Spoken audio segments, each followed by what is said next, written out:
Seguimos por aqui agora também. Se juntam a nós os nossos analistas Thaís Arbex lá em Brasília, Caio Junqueira aqui em São Paulo. Boa noite, Thaís. Olá, Cine, boa noite. Bem-vindo ao Jornal da CNN. Obrigado, vocês que falam bem-vindo para mim. Boa noite, Caio. Boa noite, Cine. Nakagawa, queria falar com você primeiro, já que você participou dessa entrevista. A gente falou muito em sacrifício ali, questionamos a professora mais de uma vez exatamente por isso, né?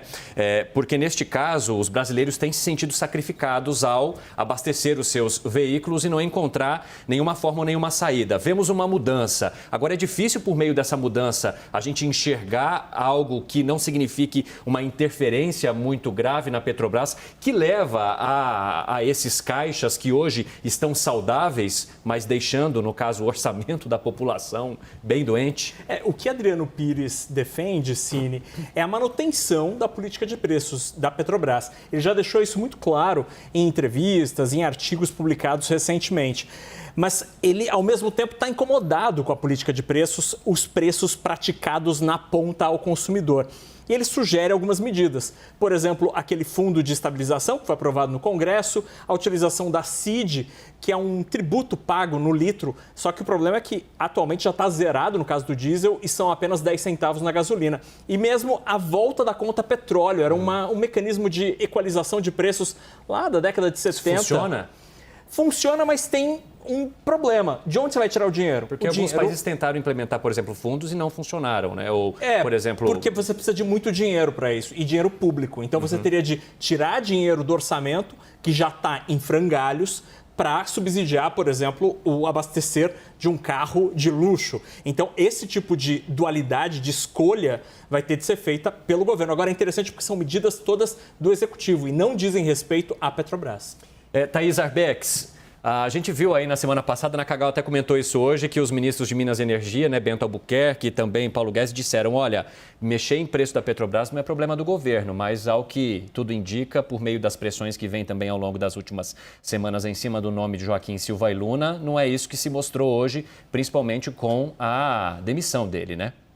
É isso, Cine. Boa noite de novo. O que a gente vê? A gente vê uma crescente pressão desde o início de março, mais precisamente a partir do dia 10, quando a Petrobras faz o anúncio do reajuste. Naquele dia, não só o governo federal, mas o legislativo também fez duras críticas ao general. O presidente da Câmara, Arthur Lira, disse que o aumento, chegou a dizer que o aumento era um tapa na cara dos brasileiros. Então, essa pressão, ela não é de hoje. No ano passado, a gente também lembra que o próprio Arthur Lira fez movimentos para levar o presidente da Petrobras ao plenário da Câmara, também para debater a questão dos preços.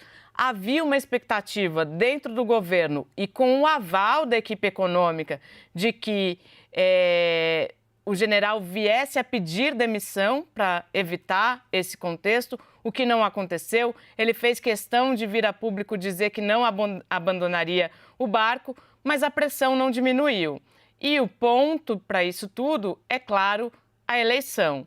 A gente vê nas pesquisas cada vez mais latente que a questão da economia é uma questão determinante, pelo menos na fotografia de hoje. Ela está comandando o debate político e, muito provavelmente, é a preocupação do eleitor. E, por isso, o presidente Jair Bolsonaro tem feito esse movimento para tentar se desvincular, para tentar jogar esse problema em outro colo, que não o dele, Cine. Pois é, tem até uma pesquisa do Instituto Datafolha que mostra que 75% dos brasileiros consideram que o grande responsável pela alta nos preços é o presidente Jair Bolsonaro e o combustível acumula aí uma alta de mais de 10% nos últimos 12 meses. Caio Junqueira, a gente vai falar ainda também de Milton Ribeiro, mas eu falei no início da edição que gastamos boa parte das nossas vinhetas de breaking news hoje em pouco tempo, porque duas demissões ao mesmo tempo, né? Logo depois de Milton Ribeiro sendo exonerado, vem aí Joaquim Silva e Luna cortado da Petrobras. Boa noite. Boa noite, Cine. Cine, o presidente Jair Bolsonaro repete uma fórmula que ele utilizou na semana passada de demissões em bloco, de forma a tentar, pelo menos, reduzir o prejuízo político quando essas demissões acontecem.